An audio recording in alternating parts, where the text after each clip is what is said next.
There is a huge story in sports media that we need to talk about, and it is a reflection of the times. Sports Illustrated was founded in 1954. They found the likes and had excellent hires with Frank DeFord, Jeff Pearlman, Jim Trotter, John Wertheim, Rick Riley. It was a pillar of sports journalism. And now, although there are still very credible and esteemed journalists there, the company, through the CEO and those that are worth the most amount of money, making the decisions, pushing the buttons, pulling the levers, has completely dismantled what we knew as Sports Illustrated, at least of yesteryears. Here's the story. A writer named Drew Ortiz. Well, it's not actually a writer because Drew doesn't exist. The outlet found his profile photo is for sale on a website that sells AI-generated headshots where he's described as neutral, white, young adult male with short brown hair and blue eyes. This is a report from Futurism on the use of AI in sports media. For reference, here's what the man looks like. And here is quote-unquote writer Drew Ortiz. Another writer was a woman named Sora Tanaka. This photo is also for sale under the title Joyful Asian Young Adult Female with long brown hair and brown eyes.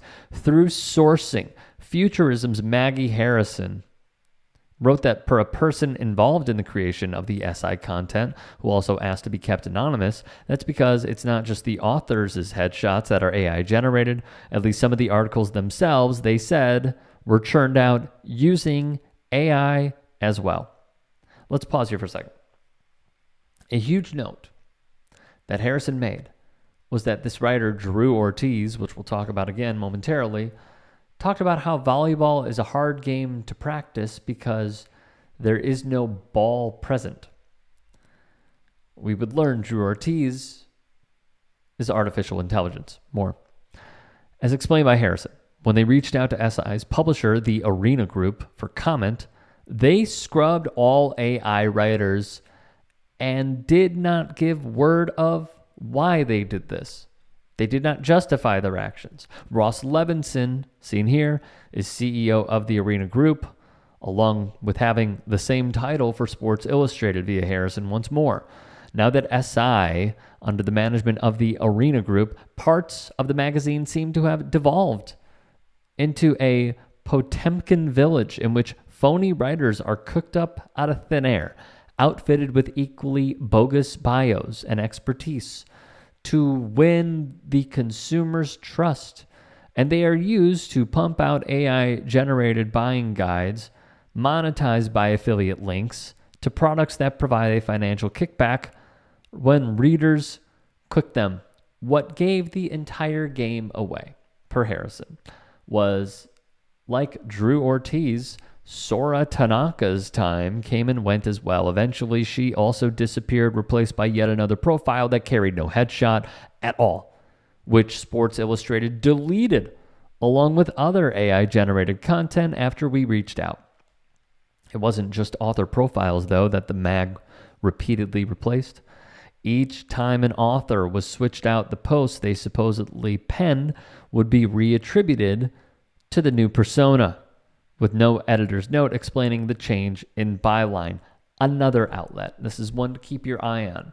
There are reporters, writers, journalists that work there. The problem is the brand is being affected by those who are the decision makers at the top, trying to squeeze every single penny to make the max amount of profits by putting AI in charge of these articles. One outlet is called The Street. It was started by Jim Cramer. He sold it to the Arena Group for over, I believe, $16 or $18 million. The Street has also had these same business practices. Harrison wrote of the Arena Group back in February when the company first started publishing AI-generated health advice at its magazine Men's Journal. They found its first story was riddled with errors, prompting it to issue a massive correction. The mind would then say, okay, this has to be just like a one-off or a two-off. I read this stuff. There's no way I'm reading AI crap on well-respected magazines and outlets like this. Wrong. Futurism also dug into other outlets like CNET and Bankrate, both owned by Red Ventures, which published barely disclosed AI content filled with factual mistakes and plagiarism. On top of this, Gizmodo Media, on top of this, Geo Media also published AI-generated material on its portfolio of sites, resulting in embarrassing bungles at Gizmodo and the AV Club. Now, if you think we're done here,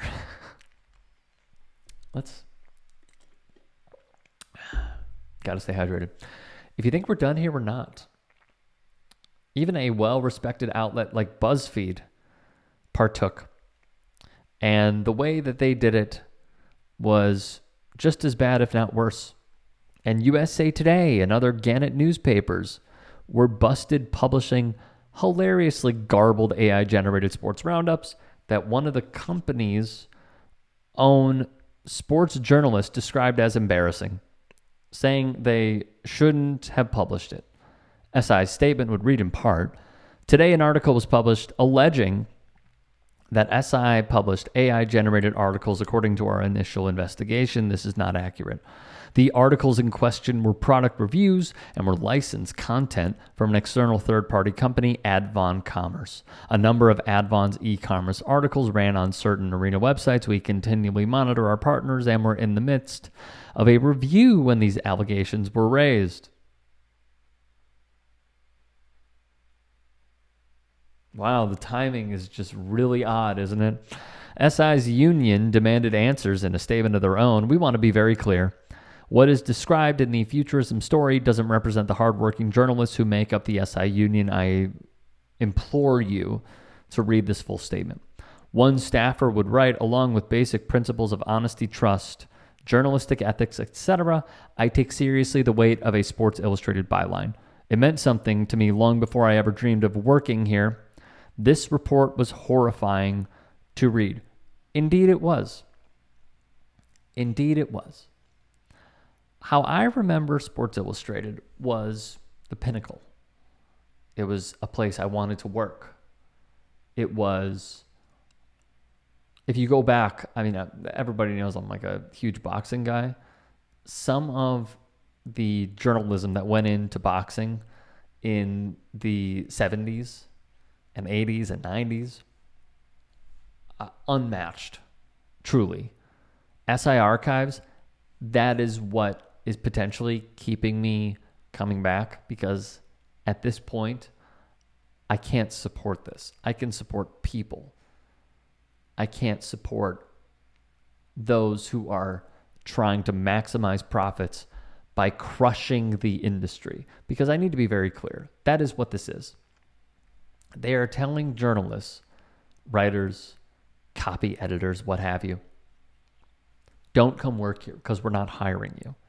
We're going to hire a robot over you because it's cost effective. We have to pay a one-time fee or whatever it might be to have Drew Ortiz's headshot article. And that'll save us a lot of money. What this is, which is microcosmic of where we are right now, is corporate greed. They want to dismantle an entire industry to save a buck. It is wrong. And as I spout this on, what's the date today? November 28th, we'll see what happens, okay? We'll wait another, lawyery written statement by those involved. But what I will say is this. When I was reading Sports Illustrated, it got me into sports, and I loved getting that magazine. And what this new ownership, per se, has transformed this into is a big old nothing burger. And what was once a great outlet is simply no more.